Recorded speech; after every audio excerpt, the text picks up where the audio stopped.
आज हम आपको एक ऐसे रहस्य के बारे में बताने वाले हैं जिनका पता बड़े से बड़े वैज्ञानिक भी नहीं लगा पाए हैं।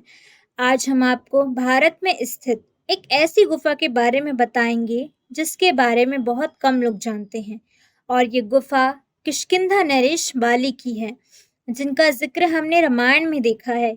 वहीं बाली, जिन्होंने अपने बल से रावण जैसे असुर की हालत भी पस्त कर दी थी। बाली के पुत्र अंगद ने भी रावण के महल में जाकर अपने पैर इस तरह से गड़ा दिए थे कि रावण के पहलवान योद्धा भी उससे हटा नहीं पाए थे। बाली गुफा अपने आप में ही एक रहस्य है। जब वैज्ञानिक इसकी खोज करने गुफा में गए तो उनके होश ही उड़ गए।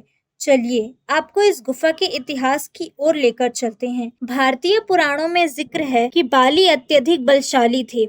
वाल्मीकि द्वारा लिखित रामायण के अनुसार बाली को उनके पिता इंद्र ने एक स्वर्ण हार दिया था। इस हार की शक्ति अजीब थी।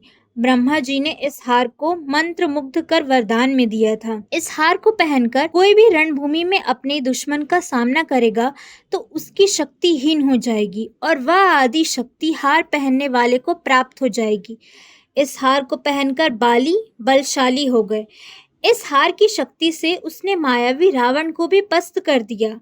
ऐसा कहा जाता है, जब रावण ने बाली की वीरता के चर्चे सुने तो उसे ईर्ष्या होने लगी और रावण ने किष्किंधा जाकर बाली को युद्ध के लिए ललकारा। लेकिन बाली इतना शक्तिशाली था कि उसने रावण को अपने बाजुओं में दबाकर पृथ्वी का चक्कर लगाया, जिससे रावण का घमंड चूर चूर हो गया।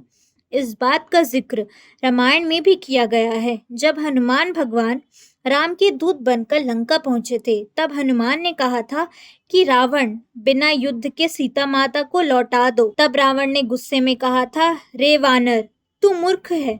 तब हनुमान ने रावण का घमंड तोड़ने के लिए कहा था, मुझे पता है तुम कितने बलशाली हो, तुम बाली से भी हार चुके हो। इस बात से रावण को क्रोध आ गया और उसने हनुमान जी के पूंछ में आग लगा दी। बाली अपनी शक्ति से घमंड में था और उसने इसी के चलते अपने भाई सुग्रीव से भी दुश्मनी कर ली और बाली की यही भूल उसके मौत का कारण भी बनी।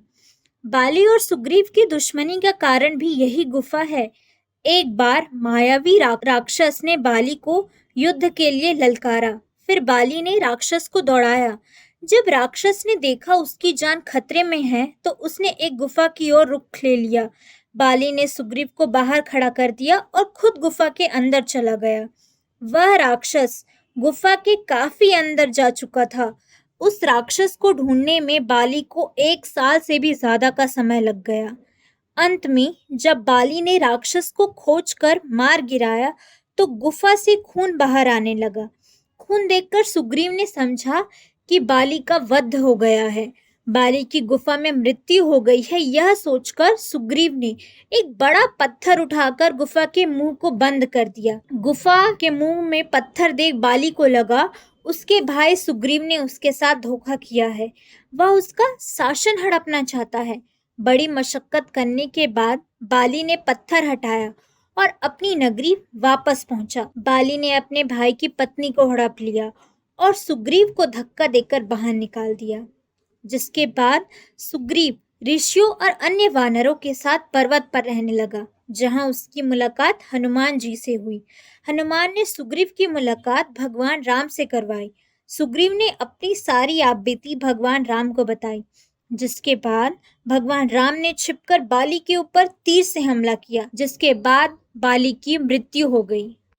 बाली की मृत्यु देख उसकी पत्नी तारा ने भगवान राम को श्राप दे दिया। जिस प्रकार उसके पति की मौत तीर लगने से हुई, उसी प्रकार अगले जन्म में उनकी मौत ऐसे ही होगी।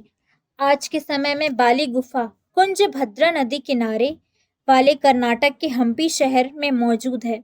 वहां के लोगों का मानना है यह वही गुफा है जहां पर मायावी राक्षस का बाली ने वध किया था। जब वैज्ञानिकों को इस गुफा के बारे में पता चला तो वे इसके बारे में जानने के लिए इसके अंदर गए, लेकिन वैज्ञानिकों को अंदाजा नहीं था कि गुफा इतनी लंबी हो सकती है। इसी को देखते हुए वे बाहर आ गए और खाने पीने का जरूरी सामान लेकर वापस अंदर गए। इस गुफा की लंबाई का अंदाजा आप इस बात से लगा सकते हैं कि बाली को राक्षस को ढूंढने में 1 साल से भी ज्यादा का समय लग गया था। लगातार खोज के बाद वैज्ञानिकों के हाथ एक नाखून लगा। उस नाखून को देखकर इतना अंदाजा लगाया गया कि वह ना तो इंसान का था और ना ही जानवर का। वह नाखून सामान्य से काफी ज्यादा अलग था।